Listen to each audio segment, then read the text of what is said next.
I did watch that movie. What was it called? Hellblazers. Hellblazers. Yeah, I did watch that. So What was your impression? you didn't really care for it. No, I Thought it was wasn't very kind of good. not bad. I don't know how much of it you watched, but I watched the whole thing. okay, yeah, I did too. I sit through it. Where we should get some sort of medal, Yeah, maybe. maybe. Yeah, it was funny for me for two reasons. First of all, I was talking to a producer friend of mine, and he was in touch with Tubi for one reason or another, and he was trying to find out if they had decided to actually start doing originals. So when I saw that, I said, "Oh, yes, they have a whole bunch of things that they're saying are Tubi originals." Turns out that those films, and this is true of all the companies, Netflix as well, I suppose, they're not really producing them themselves. They are buying product that's produced by other people. But the reason why that film, we're talking about a film that I guess just came out in 2020, or was it 2021? I I believe it's think it's 2020. 2020, yeah. Um, that's a film that's listed as it's called Hellblazers, and it's listed as a Tubi original. And I like Tubi, and my film Demon Resurrection is on Tubi, and it's doing reasonably well. And I think they make a good presentation in their films. And I appreciate the fact that, unlike sort of snooty outlets like Apple TV and Netflix, they are open to low budget horror movies. You know, they have a wide range of stuff. But this particular thing uh, is related to something that the Red Letter Media guys just did. And it's also related to something we talked about in our last Shallow Grave with Billy. Right. These geezer teaser movies. Yeah. Remember we talked about that? We were trying to figure out why is it that Bruce Willis and people like that, you know, that type of star, are in so many of these sort of low budget things that you never heard of that suddenly pop up on Amazon or Tubi or wherever. Right. Well, there's one producer who is specializing in this, and he's hiring all these guys like Bruce Willis, and I guess he might have hired Stallone and Dolph Lundgren and all those action stars to appear in the movies. And the deal is they appear in a few scenes. They shoot for like 2 days, and as the Red Letter Media guys pointed out, their appearances in the film are usually, you know, this. Yeah. Just All the headshots. right, all the rest of the stuff is done, but the other actors playing against stand-in, and then they cut in, you know, Bruce Willis's shots, and that's what this is too. This is like the horror equivalent of the geezer teasers, because the cast is amazing. I mean, it's Bruce Dern, Billy Zane, Adrienne Barbeau, Tony Todd, and Meg Foster. Meg Foster. And there might be a few other people in there too. I don't Right. know. Yeah. But if you watch the movie, you see that for the most part, all of their stuff is done so that it's isolated from everybody else, even the people they're playing in the same scenes with. Like Adrienne Barbeau, when she has her scene early in the film, first of all, a lot of the scenes are just pointless dialogue. They don't, Yeah. Yeah. There's nothing going on. Yeah. There's no yeah, plot really. it doesn't advance the plot at all. And Adrienne Barbeau is sitting there at her desk, talking on the radio. She's supposedly a DJ, similar to the DJ she played in The The Fog. fog. Yeah. Yeah. And so she's sitting there doing her little thing on the microphone. We don't really see the microphone. I can tell you that your microphone is better than hers. Yeah. We see more of your stuff, your paraphernalia there than we see of hers. She's in a room that has sort of like green walls and Venetian blinds with the light sort of coming through, casting, you know, a nice effect on the walls. And she's got record albums Post on pasted the on the wall. wall. Yeah. And somebody comes in who's another character in the movie, and the only way we know he's in the same scene is because it's the same set. Yeah. He's not in the same shot with her. He looks down at her and she looks up at him. We never see them together. And then another character comes in, the same thing. It's always like reaction shots looking up and looking down, but we never see them all in the same scene. And those all were done at separate times. And they apparently used the same set, or roughly the same set, for all the major locations in their movie. It's basically the same for the sheriff's office. It's basically the same for the DJs, and there's one or two The other. restaurant. Well, I guess the restaurant would have been Oh, a the little right, bit yeah, different. Yeah. restaurant. It looks like they actually dragged the diner, one of those portable diners, Yeah. onto the. They found some little alcove somewhere in California in some town, and they set up a little town towards the Look end like of a it. ghost. Look like a ghost town. Maybe, yeah, maybe it was something like that, like an old west Yeah. town. So they have their diner at the end. They have something that resembles a gas station, and they have the sheriff's office, and that's their town. But the interiors are all basically the same. Light green walls with Venetian blinds and the light coming through. It's even in the diner, they get the same effect The with the same Venetian thing, yeah. blinds. Right? So I guess what the idea is, they figured out that that looks classy, or makes the movie look rich, Yeah. like a Ridley Scott movie or something, but the script is probably the worst part of it. The script is, Yeah. it's no good at all, really. I think it's like I think a lot of when I watch a lot of these other independent, low budget movies, they don't have a storyline, which means they don't really have any scenes of it, so they just kind of film I guess what they assume is funny dialogue. Yeah, it Like almost is like, whenever Bruce Dern's in the police station telling them what happened, of course they gotta drag it out, make it right. funny, and it's It's just like it's third horrible. rate Die Hard Yeah, dialogue. yeah, And in this, it's kind of the same thing. I mean, I will say one thing about this: it's inoffensive. There's right, nothing, yeah, it's not really in bad taste. I can't say that any of the actors embarrass themselves. They do perfectly good work. It's just that when they're not playing off of anybody, and when they might be reading the script off cue cards, I'm not sure, yeah, it affects their performance. It's very difficult to give a decent performance if you're reading the lines for the first time, and if you're not reading the lines with the other actors, right? And those scenes seem to, like the Bruce Dern scene when he's in the sheriff's office, it's awkwardly staged too, right? He just suddenly appears in front of the guy's desk. right. I know the effect that they were going for. What they should have done is just have him put the shotgun. We should have had a shot of the shotgun being put down on the desk, and then the sheriff looks up and Looks sees up and him. sees him. Yeah, That's the way the scene should have started. They started the scene instead with a bunch of cuts of the sheriff sitting, I guess he's a sheriff or chief of police or whatever. He's sitting there writing something, and his officers are in other parts of the room, reading or writing something. And then they show the shotgun being put on the table, on the desk, and that doesn't really work. They want to start the scene with a close-up that they can pull back from. But the way they did it, it seems awkward. It seems like they weren't able to figure out a way to get him to enter the set. Maybe there was no door. Maybe right, yeah, the door doesn't open to anything that you can go into. right. So that sort of awkwardness you see all through the movie, where the dialogue seems stilted, and people do silly things like killing themselves, like he blows himself up when there's no real reason. No, yeah, I wrote that down. That was one of my characters just sacrificing themselves when there was No reason. they could have easily escaped their situation they were in.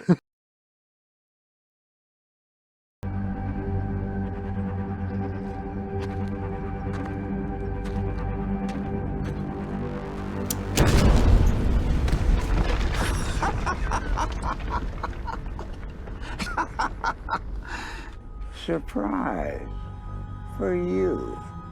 I did 3 tours in Nam, and you think you're gonna sneak up on a crippled old man in a fucking... He had won in that situation, right? He had Yeah, killed the others. They have what they're supposed to be explosions, but it but looks it's like just an air cannon yeah, blows earth up. dirt. Yeah, So he kills 2 of the guys. The other guy comes forward and he gets stuck. I don't know how he manages to miss the bear trap that's right in front of him. yeah. He gets stuck in a bear trap, and he could have just thrown the grenade at him or wheeled away and Well, thrown it away, at yeah, him.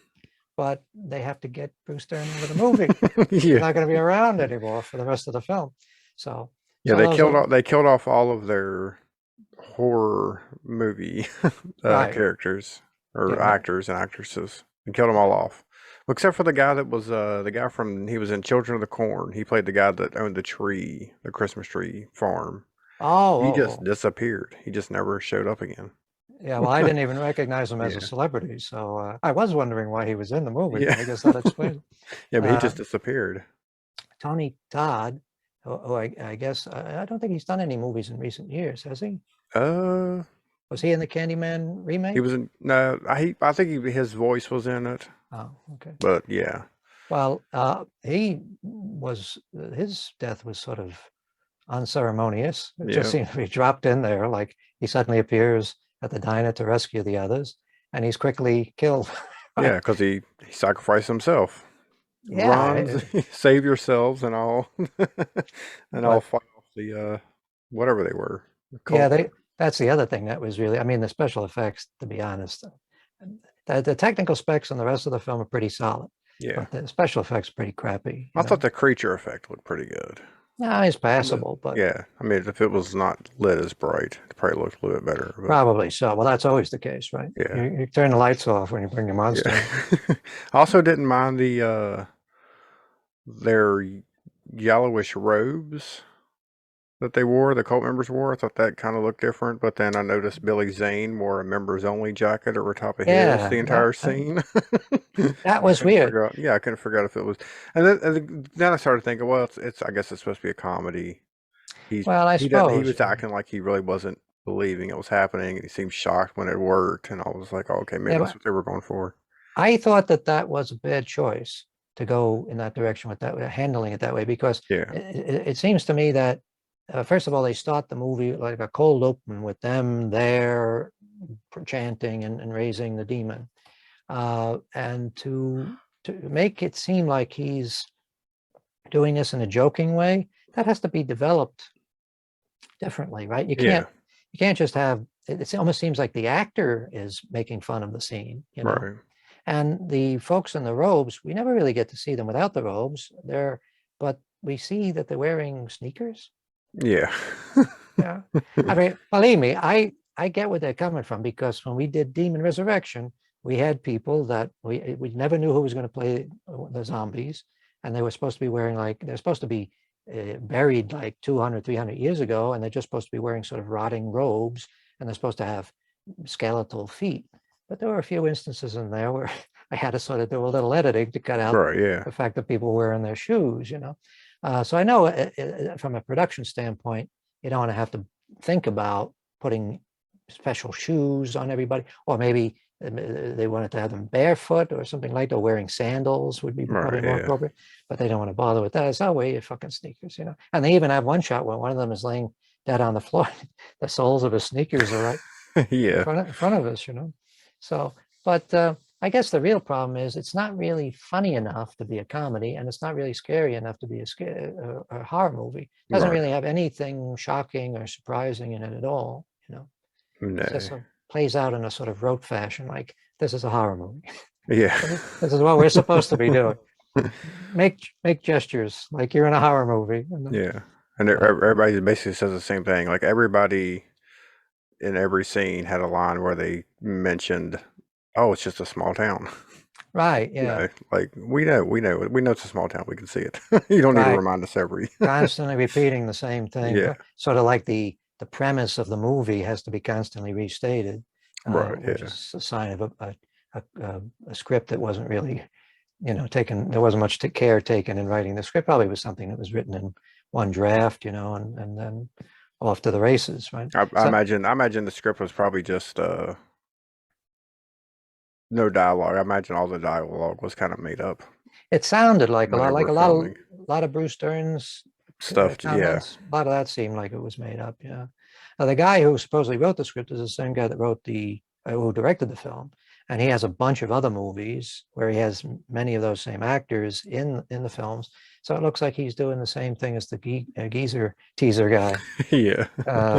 I wish that they had come up with a better name. That was actually a name that was come up with by somebody who was writing for one of the One of the magazine. I can't remember. yeah, so it's Slant or Salon or Something like that. Yeah. yeah.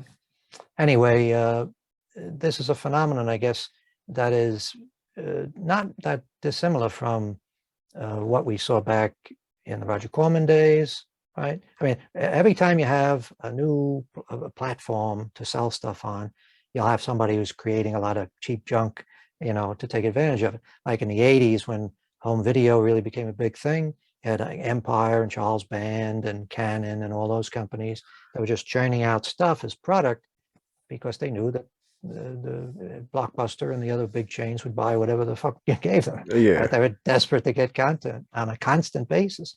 And so this is the same thing. You got these streaming platforms like Tubi and Pluto and there was a Zumo and there's a bunch of others, Roku and all, and they're desperate for a constant supply of new product. They know people want to see stuff every day, you know, and so, you know, they're making product. But it sort of reminded me, to me, it looked like if the guys had done Winter Beast had a little more money, Yeah. that's what this would have been. It's pretty much the same thing. Even with the sort of mangy-looking demon creature. I mean, Winter Beast's creatures were a thing unto themselves, Yeah. but this was very much in the same line, and it also was similar to that Night Beast movie that John Agar. He made a bunch of them, but Yeah. that one always sticks out in my mind because it seems to be like 75% of John Agar driving around, Driving around, yeah. getting in and out of cars, coming in and out of offices. And their office sets for Winter Beast and for that John Agar movie are pretty much the same as this, right? It's just one corner of the sheriff's office with a desk, and some stuff on the walls. It's not as bad as what we see in some of Cameron Mitchell's Yeah. world. But it's in that general vein. They're Yeah. taking some time at the technical stuff, which I think is smart. Yeah, they built actual sets instead of using plastic tarps or Right. trash bags. And they weathered the sets a little bit so they looked like they were lived in, and they took a little time at the lighting. And it also shows now that unlike when people would shoot on film, you really had to know what you were doing. Yeah. Nowadays with the cameras they have, you could get a fucking monkey, and Oh yeah. it would look terrific. I mean, That's it a doesn't. slight exaggeration. Yeah, but- because I mean, everything still looks flat. There's really no atmosphere. But it They had certainly the- looks better than some of the low budget films that were coming out years ago. Yeah, because they had it. It was at Christmas time. So they had the Christmas lights up, but Yes, they just didn't that's another look. They just didn't stand out as much. They were following our advice from Yeah, Lucky. they were. But Christmas tree lights. But they were also following Stanley Kubrick because he did Yeah. that in Eyes Wide Shut. He had made sure he had something that looked like Christmas tree lights in almost every shot of that film because it just looks nice, Yeah, gives atmosphere like that. Suddenly you know the season. I mean, there was nothing else in this movie that was Christmassy at all. no, just the Christmas trees and That's the. pretty much it. Yeah. I guess when you have to film in California, though, you're not going to have snow and. Yeah, that would have been taxing to their budget. Yeah. But I can't really say I hated it. I sort of, I appreciated what they were trying to do, and I wasn't offended by it. Like I say, the actors got off pretty easy. Yeah. Nobody was did anything embarrassing. It's just that you sort of wish when you see that you say, gee, they had a reasonable budget. They had a little bit more time. Yeah, a little bit more time, probably. I would But a say little- time restraints is probably what gets them. I think so, yeah. But also script, you got to write a better script Yeah, than that. yeah. You can't just throw together a bunch of half-assed ideas and expect it to be enthralling, But it was close. I give them credit for not making something that was really painful to watch. Yeah. So that idea of sort of mass producing stuff on the strength of a star who's only in it for a few minutes, I guess it's an old idea. Yeah, I mean, even the cover of this, the one we watched, Tony Todd's just on the cover, and he's only in the movie for, what, 2 minutes? Yeah. So And they're using him to sell the movie, obviously. And I can't figure out why. I mean, I like him. I think he's a Oh, yeah, I do terrific, too. presence. But why only him? I mean, sure, you'd want him on the cover because he has a strong following and horror sort of cult movie following.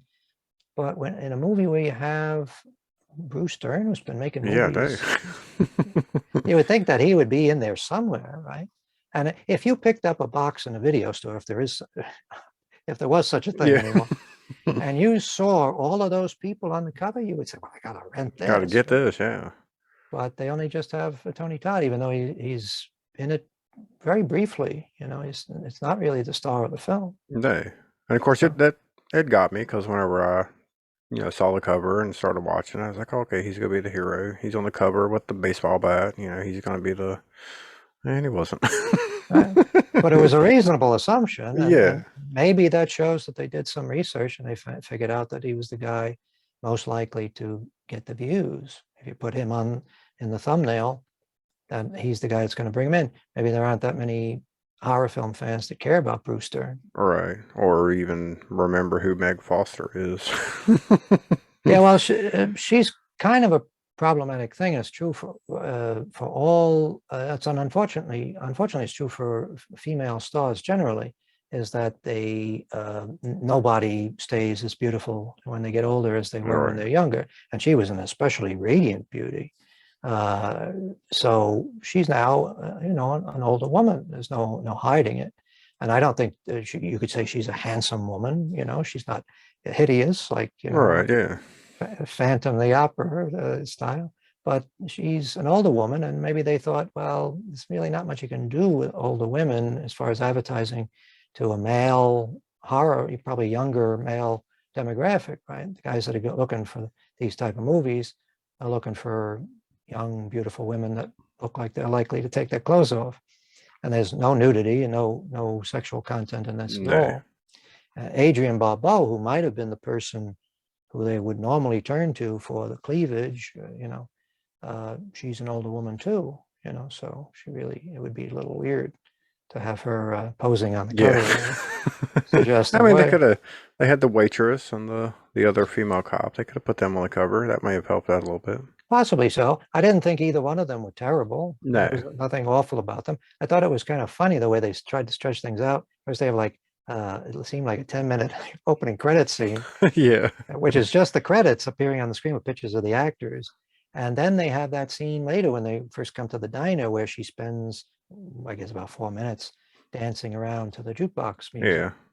Yeah. So it's like anything we can do to stretch this out. Not unpleasant, but kind of stupid. I don't know anybody who is coming to a horror movie to see a waitress dancing around. I figured they probably, if I could pick a movie that they stole that from, it probably would have been Nightmare on Elm Street Part 2. The Oh, main did they? character is like cleaning up, because they just moved in, so he's like unpacking. Of course, he turns on music and he's dancing the whole time.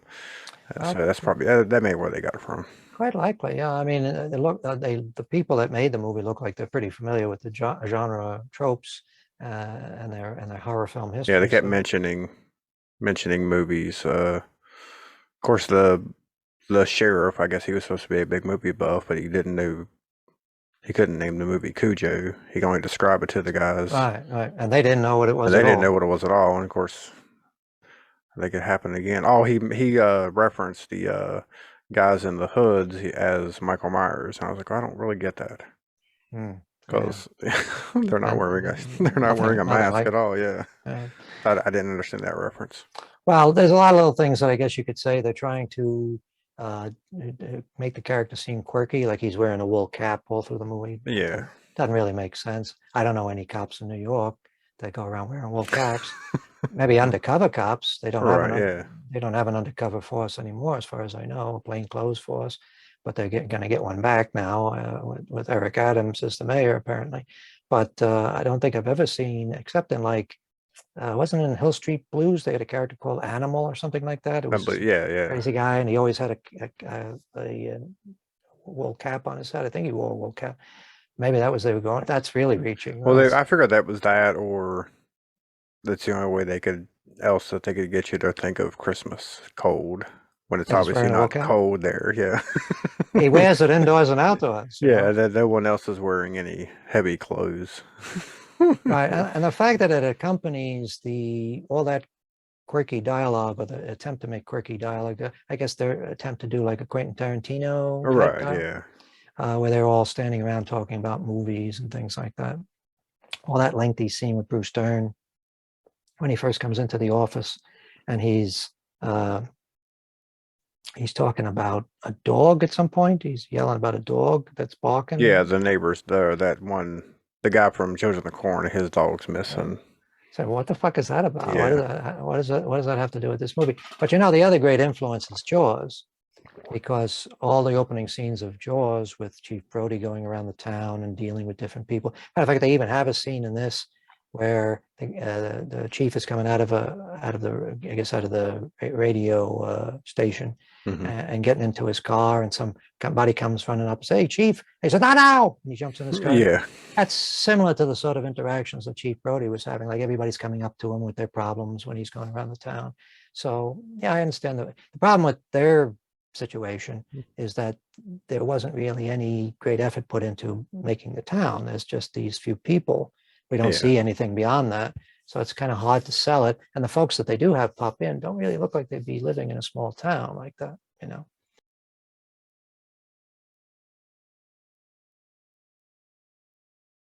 Yeah, I think they could have just had two actors play in their cloaked cult members, and the other people could have just played townspeople, and you could have filled the town out a little bit more. Oh yeah, anything to create some impression that there's There was like life. 10 people laying on the ground at the end of the movie. Right.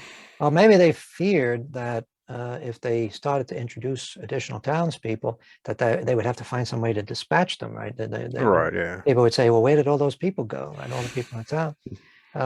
But I would have said maybe, again, that's, you sort of say, that might have been the angle, right? These few people wake up in the town and everybody else is gone, or everybody else is dead. Maybe that's where you start from.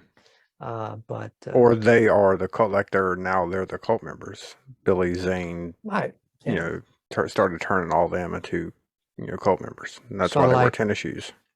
right. See, it all comes together. Yeah. But yeah, I mean, it's kind of intriguing to me because I'm always interested to see what people are doing on a low budget, and Yeah. it's kind of interesting too to see them almost sort of turning it into a assembly line operation where they're going to churn this stuff out. It doesn't result in good movies, but I often think, if you could come up with a good idea, you could use the same approach to making the movie and have a successful film, that people would actually like. So, but I looked on Letterboxd and I see even some of the people that I follow whose taste I respect, some of them were giving this pretty good reviews, being generous, I think. Yeah. Because they like the actors. So I guess they succeeded in that respect. They managed to avoid really making people hate them. Yeah. So that's an accomplishment. I haven't yet had that sort of success. I haven't been able to do anything that stop people from hating me. All right. So that's the first TubiTv original that I've sampled. So where can everybody find your movies at? Demon Resurrection is on TubiTv, and I would recommend people watch it there. It has advertising, but it's not too intrusive, and they make a good presentation of the film. It looks good on there, and it's also on Amazon Prime. It's pay-per-view on Amazon Prime, and it's also on Zumo TV, and it's on Vimeo on demand, and it's a number of other platforms. And my other film, Sleepless Nights, we're just finishing it up, and I'm just putting some last work into this music score, and that hopefully will be available for people to watch by mid-year, I hope. Maybe sooner if we get some breaks. And I'm on Facebook under my name. Yeah, me too. I would love to get this fucking thing finished. Seems like it goes on and on forever, but I'm on Facebook and Twitter under my name, and you are available on Facebook and Twitter and TikTok. Is it under TikTok? A Podcast from Beneath has its own TikTok channel now, and where else? Any place else? Your Medium? Yeah, Medium. Of course, I'm still on Instagram. Instagram as well. Putting stuff on there. That's it. Of course, our TeePublic store. And you're selling T-shirts for some T-shirts, podcasts, right? stickers, and everything else on there. So you're one-stop shopping for anybody who wants to buy hats and T-shirts. And what else you got? You got anything else? House pads? There's There's T-shirts, not hats. I got T-shirts, stickers, posters, pillows, totes. All right. Well, onesies for your baby if your baby listens to the show. We've got pretty much everything on there. Doesn't come with the baby. Yeah. Baby purchased separately. Yeah. Well, that's good. Well, I'm gonna have to check that. And of course, it's all outrageously overpriced. No, not really. T-shirts are $20. They go on sale all the time, so you can always get them for like $13. So. But people should be aware when they buy Podcasts from Beneath merch to support you, which they should do, you and Aaron and Billy, that you are only getting a tiny fraction of that money. I get let's say $2 for every T-shirt that sells. Right. So people are obligated, if they really want to be supportive, they should buy like 50 shirts. Yeah, buy a lot of shirts, a lot of stickers. They should buy a shirt for everyone in their family, everyone on their block. If they're in school, they should buy one for everybody. It's not like gum. You're supposed to bring one for everybody. Yep. That will definitely help us out. Yes. Well, and hopefully people will take my advice on that. All right. Well, this was a good episode. Fun talking about the subject we talked about, and I can't wait to do it again. Thank you, Gary. Yep. Good to see you. You too.